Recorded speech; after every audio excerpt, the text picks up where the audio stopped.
नमस्कार। आज हूँ अक्टोबर 16 तारीख गुरुवार। चलतु नजर पकाइबा देश विदेशर किसी गुरुत्वपूर्ण खबर उपर। जदि आपण माने आम चैनल को नुआ करि आछंती ताले भल पाइबा स्वरूप गोटे गोटे लाइक कर दियंतु और पाखर आसुथबा बेल आइकन उपरे क्लिक कर दियंतु जहा द्वारा सर्वप्रथमे आम वीडियो पाई परिबे। प्रथम खबर, राशन कार्ड हिताधिकारी को मिल पारे अधिक 5 केजी लेखाएं चाउल। आशा देखाइले खाद्य जोगाण मंत्री कृष्ण चंद्र पात्र। चूड़ांत निष्पत्ति होइनी, चिंता करा जाउछे मुख्यमंत्री निष्पत्ति नेबे। समस्त 3,25,00,000 हिताधिकारी को देबाकू चिंता करा जाउछे। आमे चाहूछु गरीब लोक माने अधिक चाउल पांतु।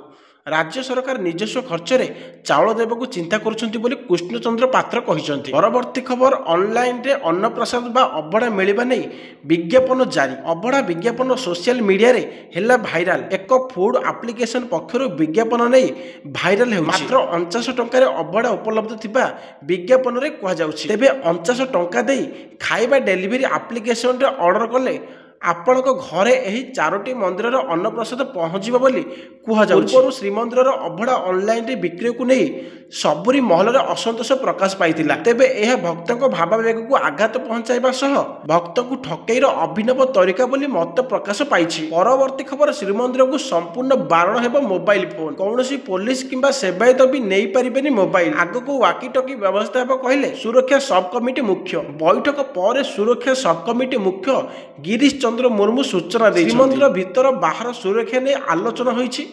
सेहीपरि फायर सेफ्टी एवं इलेक्ट्रिक सेफ्टी उपरे भी बैठक में फोकस दिया जाइथिला। पूर्वतन सीएजी तथा श्रीमंदिर परिचालना कमिटी सदस्य गिरीश मुर्मू को अध्यक्षतार बसीथिला बैठक में सब कमिटी 8 सदस्य उपस्थित थिले। काहाको हरण करबाकू नुहे, श्रीमंदिर सुरक्षा पई हेबो। अन्य मंदिर सुरक्षा अनुधान करी निष्पत्ति नेबु बोली कहिसेंती सुरक्षा सब कमिटी मुख्य गिरीश चंद्र मुर्मू। परवर्ती खबर, पर्यटकों पई खुशी खबर। खोलिबो शिमिलीपाल अभयारण्य। जुलाई 1 रु शिमिलीपाल उपरे कटकणा लागू होइतिला। एबे कटकणा हटिबा परे सहज एवं सुविधारे पर्यटक माने शिमिलीपाल बुली एहार मजा नहीं पारिबे। आसंता 18 तारिख रु एही अभयारण्य खोलिबो एनै विज्ञप्ति प्रकाश पाइछि। परवर्ती खबर, दीपावली पूर्वरु पूर्वतन सैनिक एवं सेमानक परिवार पई एक गुरुत्वपूर्ण खुशी खबर भेटी दैछंती।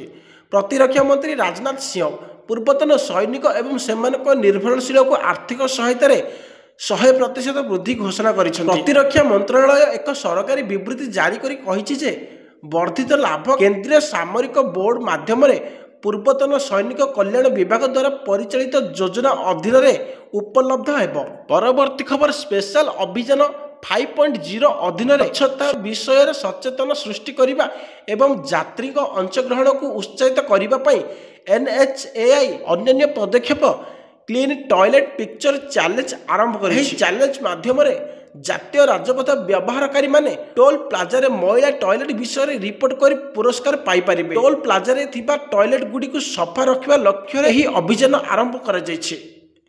सड़क परिवहन राजपथ मंत्रालय द्वारा दिया जायतिबा सूचना अनुसार आपण को राजस्थान यात्रा आप रे मैला शौचालय जियो टैग होइतिबा फोटो अपलोड करबा को पड़े, जेउथिरे आपण को नाम, स्थान, जानवाहन नंबर एवं मोबाइल नंबर भली विवरणी शेयर करने को पड़िबो।